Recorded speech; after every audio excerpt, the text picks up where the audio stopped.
My husband told our daughter she was a mistake, and now she is constantly reminding him of it, but instead of apologizing, he is getting mad at her. My husband and I always planned on having kids. It ended up happening a couple of years before we planned due to a sausage wrapper breaking. I didn't mind though. I was super happy to welcome our daughter, Belinda. A few years later, we started trying again for a second, but it took us a little bit to conceive, and we ended up having to use IVF.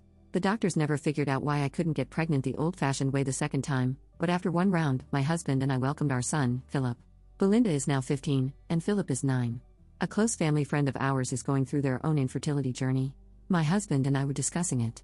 I mentioned something about IVF, and Philip asked what that was. I explained and then added, "We used that to have you." Belinda asked if we used IVF to have her. I was about to answer no and leave it at that when my husband butted in with, "No, you're here because the sausage wrapper broke," laughing. Belinda immediately looked hurt.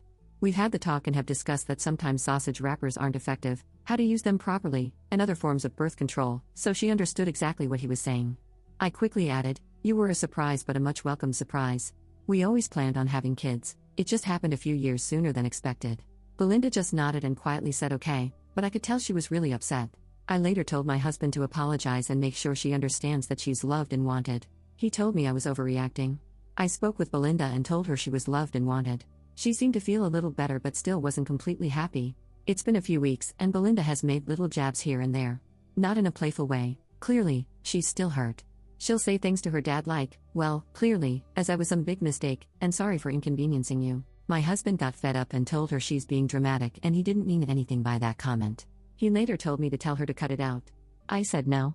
He said it, made her feel like crap, and hasn't spoken to her about it since. He has to deal with the consequences of that. She's a sensitive teenage girl. That's a scary combination when they feel rejected and unwanted by their fathers. My husband is now saying I'm in the wrong. Am I the butthole?